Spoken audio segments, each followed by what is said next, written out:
My Yemenite grandmother, Zichronah Livracha, she used on Pesach gefilte fish, but spicy, in spicy style, not... Spicy gefilte fish?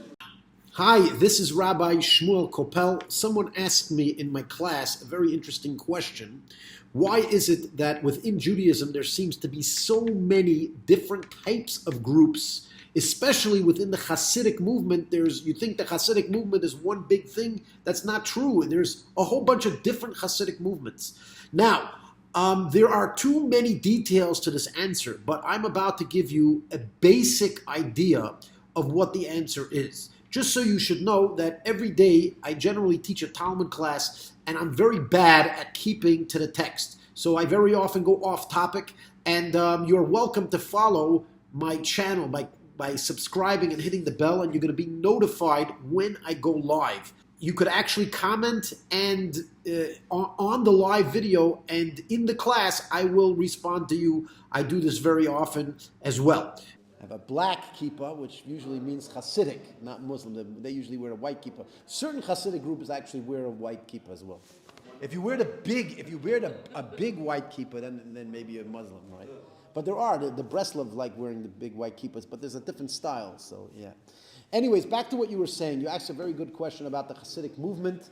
Judaism today is split into many groups and subcategories. For clarity purposes, I like to define Judaism today.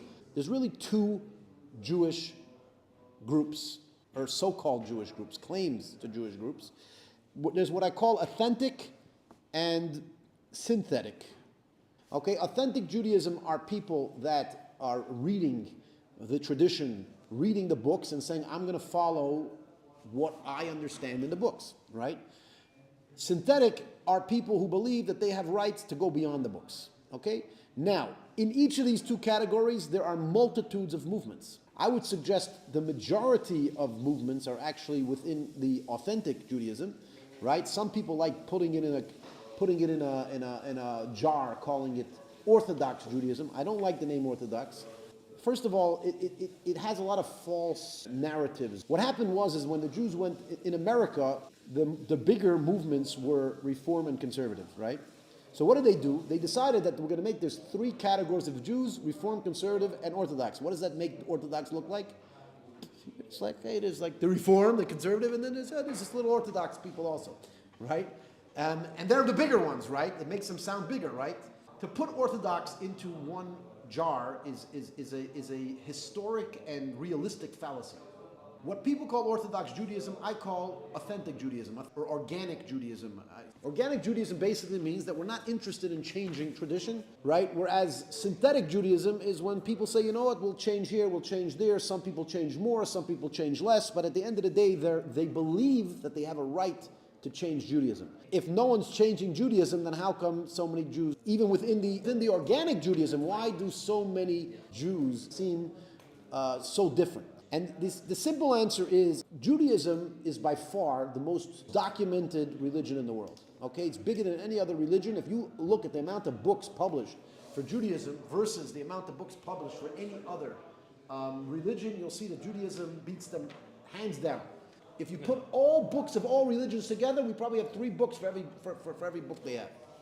At least. Somebody asked, how do you know that? To be completely honest, I don't know that. It is an educated guesstimate. Just in our building, we have hundreds of religious books here, and we don't have a fraction of the other books that exist. You can go look online. There's hundreds of thousands of books written about Judaism. Most of them are in ancient Hebrew, and that's why many people don't have access to them. But even in English, you have a lot of books. Now, within that, in Judaism, we have certain things that are clear rules, and certain areas that are, I would say, up for grabs, okay? So for example, you're not allowed to light a fire on Shabbos. No rabbi is going to tell you you're allowed to light a fire on Shabbos. If a rabbi tells you that you could light a fire on Shabbos, then he's definitely not part of organic Judaism. Unless, there's only exception is if it's for a life and death scenario.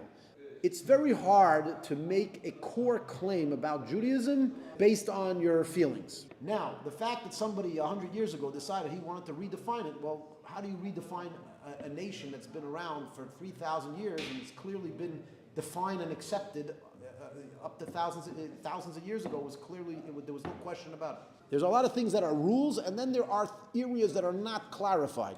So for example, we have a rules of we're meant to pray 3 times a day, right?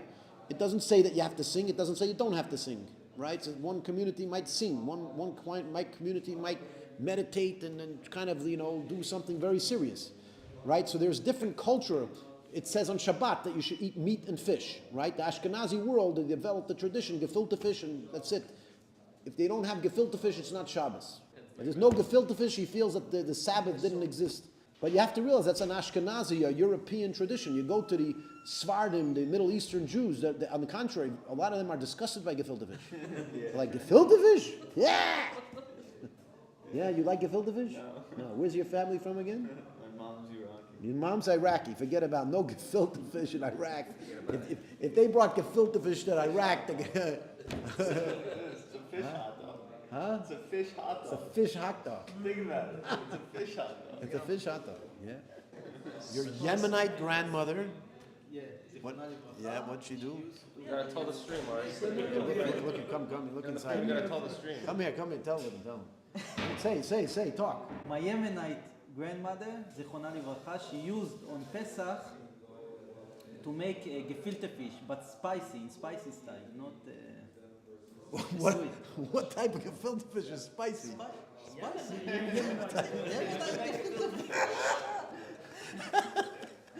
Spicy gefilte fish? I hope anybody over here actually tasted gefilte fish. Gefilte fish is meant to be the sweetest, softest, whatever it is. You can have a spicy gefilte fish.